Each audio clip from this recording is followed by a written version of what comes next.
This is part 2 of section 5.1.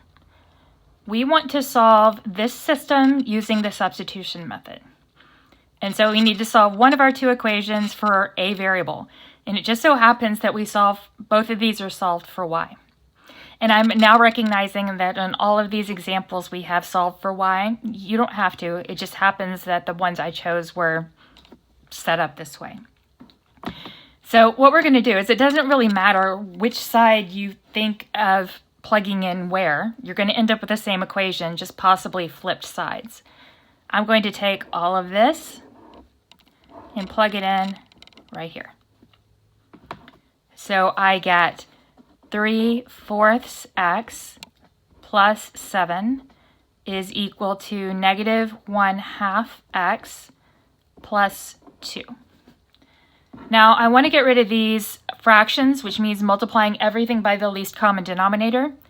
My denominators are 4 and 2, so my LCD would be a 4. I'm going to multiply absolutely everything by 4 or 4 over 1 if you think about it that way. And that includes multiplying these whole numbers. We are essentially distributing this through the entire equation.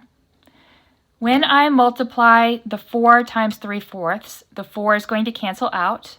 Remember, when we're killing these fractions, our denominators should always go away. The 4 and the 4 cancel out, so I simply have 3x. 4 times 7 would be 28 equals 4 times negative 1/2 is going to be negative.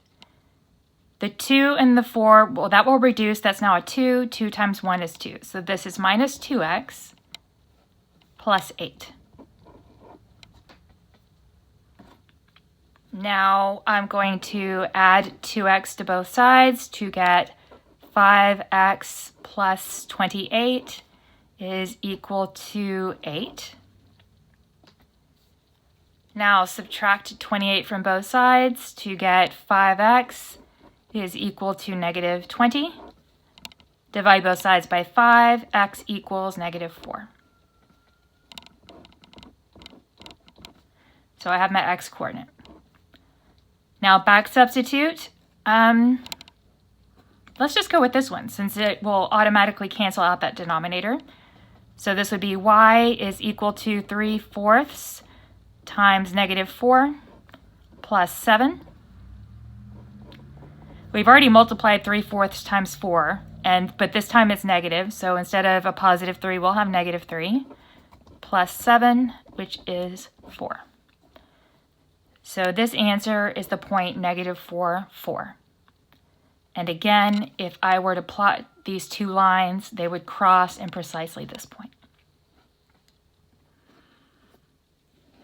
Okay, so let's look at the next method. We want to solve each system by the addition method. Now, your book calls it the addition method. Other books call it the elimination method. So just in case you've heard this term instead of this one. I actually like using both because they tell you exactly what it is you need to do.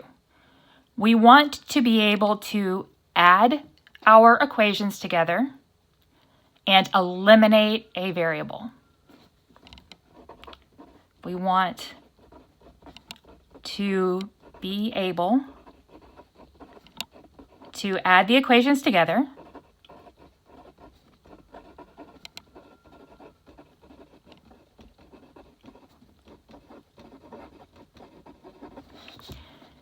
and eliminate a variable. That's my and symbol. It is not a funky plus sign. Okay, so let's look at x plus y equals 6 and x minus y equals negative 2. I want to add these together, and that would mean combining like terms. And if I just look at this right now, I can see that I would be allowed to add these two together. But right here, when I add these, I'm going to make a point with this, and I know you know this, but this would be a 1, and that's a negative 1. So the way this is set up right now, if I add these together right now, my y's are going to cancel out. Okay? So I don't really need to make any adjustments to this system, and we will need to make adjustments to most of them. I want to point out right now that what it was that enabled us to cancel these out is we had the same coefficient except with opposite signs.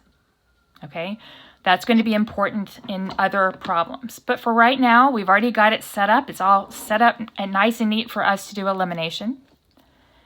So I have x plus x is 2x. Our y's canceled out.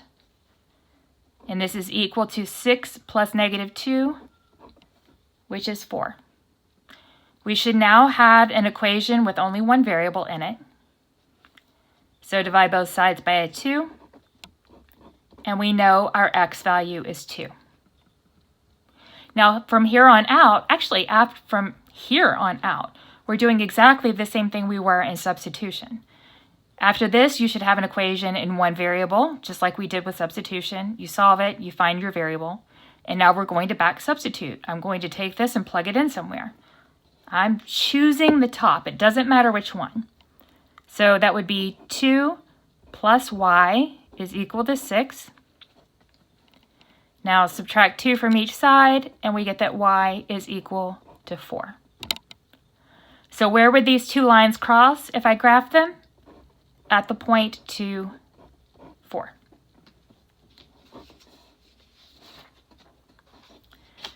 Okay. So let's solve this one. 2x minus 7y is equal to 2. 3x plus y is equal to negative 20. And we want to solve this using elimination. Well, unlike the previous problem, we don't have anything that will automatically cancel out. So we have to make an adjustment. One of the things we are always allowed to do is to multiply both sides of an equation by any number as long as that number is not 0. So I can multiply this equation by 1,203,000 if I wanted to, but I don't. All right, but it's allowed.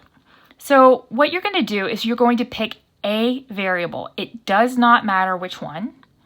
And we're going to force it to have the same coefficient but with opposite signs. And it's kind of like finding a common denominator. The easiest thing to change is if you have something with a coefficient of 1 or negative 1.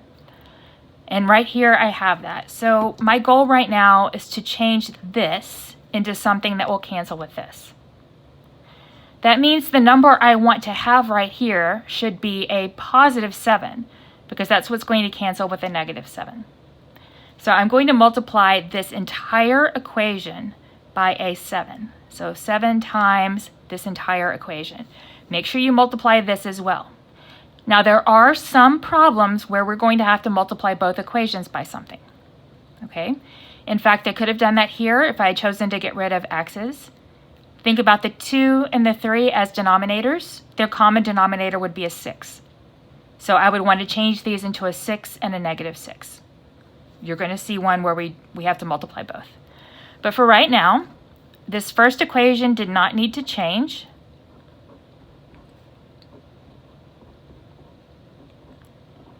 And by the way, a place for a very common mistake is on your recopying steps. It's one of those tasks that's so easy that we let our brains go on vacation for a few seconds and we end up writing a plus sign here instead of a minus or something.